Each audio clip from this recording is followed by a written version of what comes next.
Now next is difference between living things and non living things. ठीक है, ये differences पूरी टेबल दी हुई कैरेक्टरिस्टिक्स की, जो लिविंग थिंग्स करते हैं और नॉन लिविंग थिंग्स नहीं करते। ठीक है, तो all living things show some common characteristics, non living things do not show any of this characteristics. Table 7.1 list some differences between living things and non living things. ठीक है, तो ये दिख रहे हैं आपको सारे। Structural organisation made up of cell, not made up of cell, non living thing cell से नहीं बनी होती। Need for food, living things को ज़रूरत होती है, नॉन लिविंग थिंग्स को नहीं ज़रूरत होती। ग्रोथ होती है, ग्रोथ इनमें डू नॉट ग्रो। ठीक है, रेस्पिरेशन रेस्पायर करते हैं, नॉन लिविंग थिंग्स रेस्पायर नहीं करते। मूवमेंट देयर ओन मूवमेंट होता है, और लिविंग थिंग्स अपने हिसाब से खुद से मूव नहीं कर सकते, हमें उन्हें मूव करवाना पड़ता है। रिस्पॉन्स टू स्टिमुली, वो भी हमें लिविंग थिंग्स ही करते हैं, नॉन लिविंग थिंग्स नहीं करते हैं। एक्सक्रीशन लिविंग थिंग्स करते हैं, non living things do not excrete. Reproduction होता ही है, लिविंग थिंग्स करते हैं, नॉन लिविंग थिंग्स रिप्रोड्यूस नहीं करते। Birth and death, take birth, grow and final die, do not take birth and die. ये तो ऐसा होता ही नहीं, लिविंग थिंग में सालों तक भी चीज़ें होती हैं हमारे पास। ठीक है, अब आ जाता है हमारा next topic, that is habitat. Habitat क्या होता है? The natural place where an organism live and reproduce is called its habitat. Natural place, original जगह, नेचुरली जहाँ पर ऑर्गेनिज्म रह रहा है और रिप्रोड्यूस कर रहा है, उसे कहा जाता है habitat. The habitat provides food, air, water and shelter to the organism. Habitat क्या करता है? प्रोवाइड करता है हमें फूड, एयर, वाटर और शेल्टर। किसको? ऑर्गेनिज्म को। Different animals and plants live in the same habitat. अलग अलग प्लांट और एनिमल एक साथ एक ही हैबिटेट में रहते हैं। Plants and animals that live on land are said to be in terrestrial habitat. वो सारे प्लांट्स और एनिमल्स जो लैंड पर रहते हैं उन्हें कहा जाता है terrestrial habitat. Desert, forest, grasslands and mountains are a few terrestrial habitat. Terrestrial habitat कुछ भी हो सकता है, डेजर्ट भी हो सकता है, फॉरेस्ट भी हो सकते हैं, ग्रासलैंड भी हो सकते हैं, माउंटेन भी हो सकते हैं, पर वो है तो ज़मीन के ऊपर ही। ठीक है, plants and animals live in water are said to be aquatic habitat. Plants और एनिमल्स जो पानी के अंदर रहते हैं उन्हें कहा जाता है एक्वेटिक हैबिटेट, उनके हैबिटेट को कहा जाता है एक्वेटिक हैबिटेट।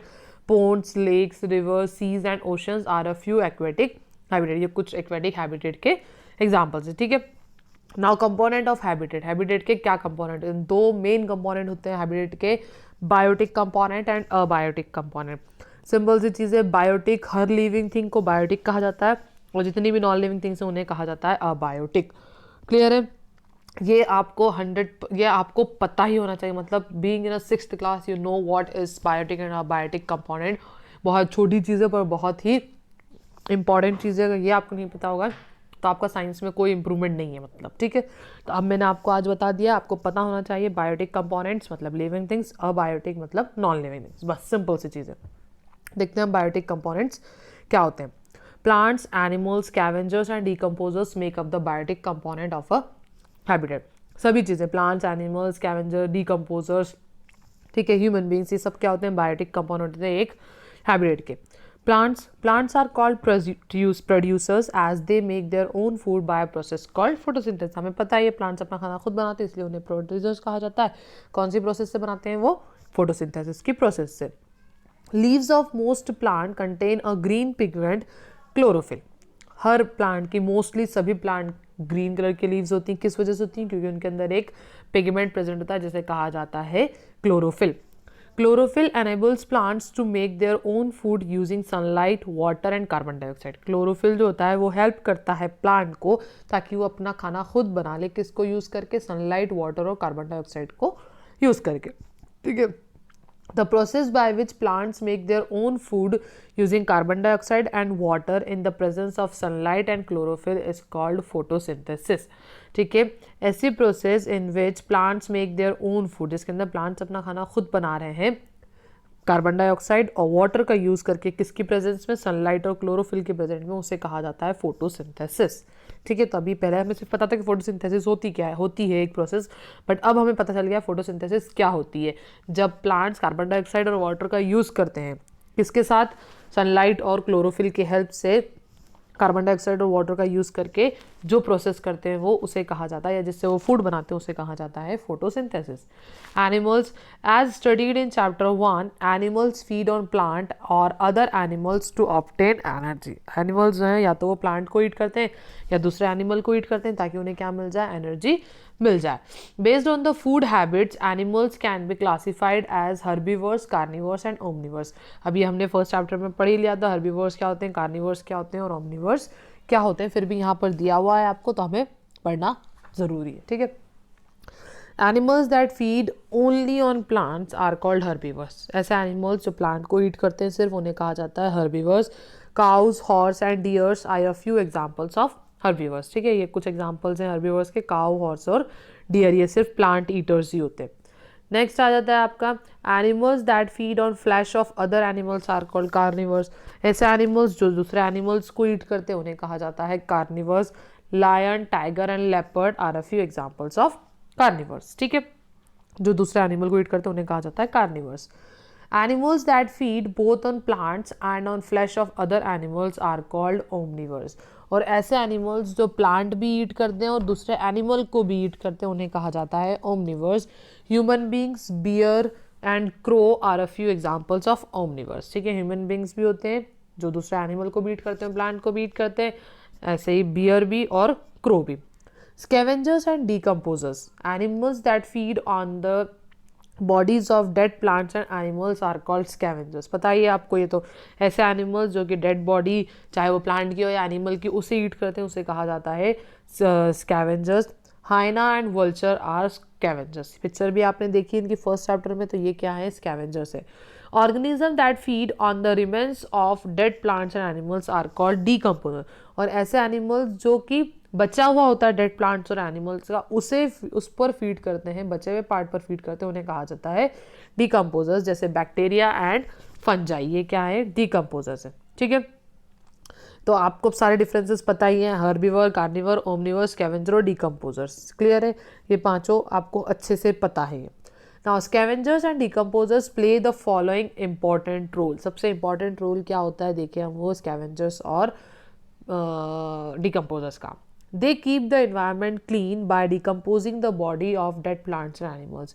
ये क्या करते हैं, एनवायरनमेंट को क्लीन रखते हैं ताकि डिकम्पोज हो जाए किसकी बॉडी, प्लांट और एनिमल की बॉडी जो है पूरी तरह वो खत्म हो जाए।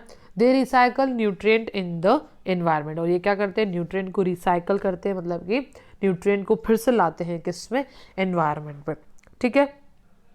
नेक्स्ट आते हैं हमारा अबायोटिक कंपोनेंट्स। अबायोटिक कंपोनेंट्स क्या होते हैं पता ही आपको, जितने भी नॉन लिविंग थिंग्स हैं उन्हें कहा जाता है abiotic component. Non-living things like rocks, soil, air, sunlight, water and temperature make up the abiotic component of the habitat। ये क्या करते हैं, abiotic component बनाते हैं, rocks, soil, air, sunlight, water, temperature, ठीक है। अब एक एक हम abiotic component देखेंगे। Soil, it is the uppermost layer of the earth crust formed by the weathering of rock, ठीक है। ये क्या है, सबसे ऊपर की लेयर है अर्थ के क्रस्ट की, जो किससे बनी है, weathering of rock. Weathering of rocks का मतलब होता है रॉक्स का टूटना, चाहे वो पानी की वजह, बहुत ज़्यादा पानी की वजह से टूटे, या एक्सट्रीम टेम्परेचर की वजह से टूटे, या कोई भी बायोलॉजिकल एक्टिविटी की वजह से रॉक्स का छोटे छोटे टुकड़ों में कन्वर्ट होना, उसे कहा जाता है weathering of rocks. It provides water, mineral and air to the growing plant. और ये क्या करते हैं, प्रोवाइड करता है, सॉइल क्या प्रोवाइड करता है, वाटर, मिनरल और एयर, किसको, प्लांट को। In the absence of soil there would be no plant and hence no food for us. और अगर प्लांट्स नहीं होंगे, सॉइल नहीं होगा तो प्लांट नहीं होंगे, प्लांट नहीं होंगे तो हमारे लिए कोई भी फूड प्रेजेंट नहीं रहेगा, ठीक है। नेक्स्ट आता है sunlight. Plants need sunlight to prepare their own food. All, ठीक है, प्लांट्स पता ही है हमें कि प्लांट्स को ज़रूरत होती है सनलाइट की अपना खाना बनाने के लिए। ऑल अदर ऑर्गेनिज्म इधर डिपेंड डायरेक्टली और indirectly on plant for food. और जितने भी ऑर्गेनिज्म है डायरेक्टली या इनडायरेक्टली वो किस पर डिपेंड करते हैं, प्लांट पर डिपेंड करते हैं अपने फूड के लिए। Sunlight helps in keeping animals warm and maintain their body temperature. और सनलाइट जो है वो क्या करती है, एनिमल्स की बॉडी को वार्म रखती है ताकि ठंडी जगह पर भी अगर थोड़ी सनलाइट है तो वो वहाँ पर सर्वाइव कर सकते हैं, ठीक है। Air provides oxygen and carbon dioxide which are important for the survival of living things. Air जो है वो ऑक्सीजन और कार्बन डाइऑक्साइड प्रोवाइड करती है, जो कि दोनों ही ज़रूरी है, किस लिए, लिविंग थिंग्स के लिए। ऑक्सीजन हमारे लिए ज़रूरी है और कार्बन डाइऑक्साइड प्लांट्स के लिए ज़रूरी है। Plants and animals need oxygen for respiration. Plants और एनिमल्स दोनों को चाहिए होता है oxygen for respiration. Carbon dioxide is released during respiration is used by plant for photosynthesis.